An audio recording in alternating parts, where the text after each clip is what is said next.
Hermanos, vamos a tener nuestra breve meditación de este capítulo 5.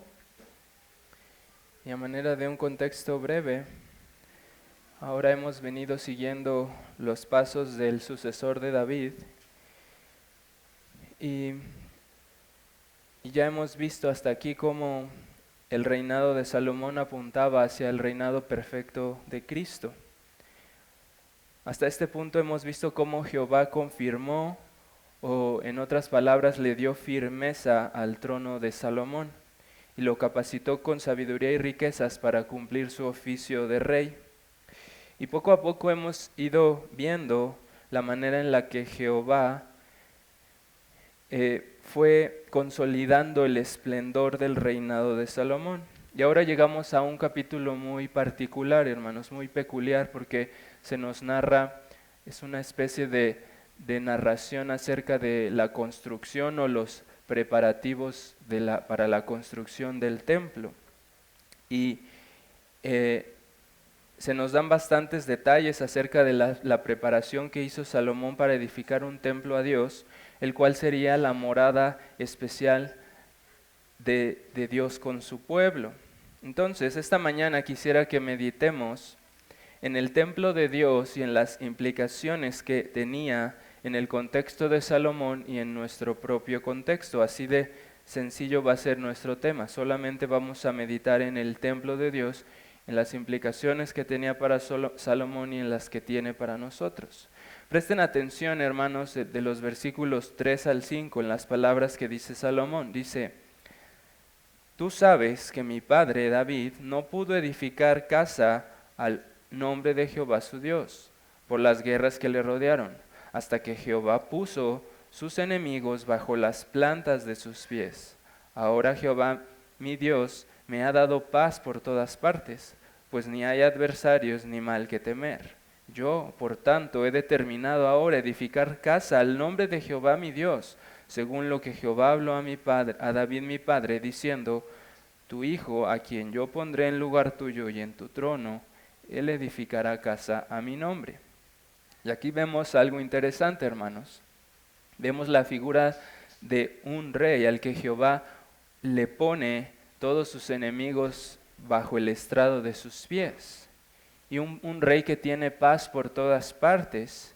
Y como consecuencia de esa paz y de esa victoria que le ha dado su Dios, decide edificarle un templo.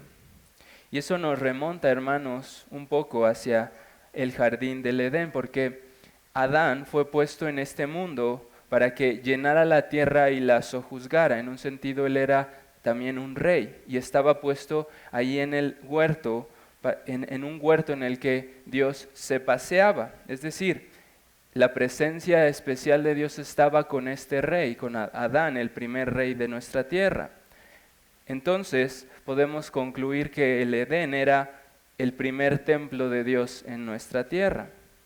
Pero después entró el pecado al mundo y destruyó la paz y multiplicó a los enemigos de Dios y se cerraron las puertas del templo. Esa fue la consecuencia de la entrada del pecado, que este templo, este lugar santo de Dios fue sellado, fue cerrado para que no entrara cosa inmunda. Se acabó la paz entre Dios y los hombres y los enemigos de Dios comenzaron a multiplicarse. Pero Dios prometió, hermanos, que vendría uno que aplastaría la cabeza de este enemigo que causó la entrada del pecado y que traería paz y restauraría, por así decirlo, el templo de Dios en la tierra. Así que lo que tenemos en la figura de Salomón es, por así decirlo, un nuevo Adán, un siguiente Adán, alguien que estaba cumpliendo las funciones que el primer Adán no pudo cumplir. Él estaba restaurando lo que se había perdido en el Edén. Y lo que tenía que hacer nuestro primer Adán era, además de preservar el templo, además de preservar ese lugar santo, limpio de pecado, porque era la morada especial de Dios, él también tenía que extender el templo, él tenía que multiplicarse, llenar la tierra y llevar la imagen de Dios a todas las naciones. Así que este era uno de los propósitos originales del Edén, que se extendiera a toda la tierra y que toda la tierra fuera llena de su gloria. Así que esa es una de las formas en las que el templo se tenía que extender, era por medio de traer paz a todo el mundo, permitiendo que no solo los judíos se acercaran a Dios al lugar de la presencia especial de Dios, sino también los gentiles. Y curiosamente eso es lo que tenemos en este capítulo. Y también es curiosamente lo que veremos en nuestro sermón de esta mañana. Así que vemos que hay un pacto de paz entre un rey judío y entre un rey gentil. Eso es un anticipo de la paz y la reconciliación que habría entre judíos y gentiles para que ellos fueran el templo de Dios. Y es interesante que aquí tanto judíos como gentiles están edificando el templo de Dios. Eso es algo que es inimaginable para los judíos. ¿Cómo los gentiles van a participar del templo de Dios? Entonces, no solo eso, sino que vemos que este rey gentil no solo participa en construir este templo, sino que alaba a Dios por haber puesto a un rey sabio.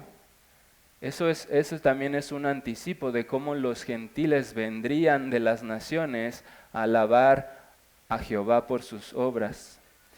Y dice el versículo 7, cuando Hiram oyó las palabras de Salomón, se alegró en gran manera y dijo, bendito sea hoy Jehová, sobre este pueblo tan grande.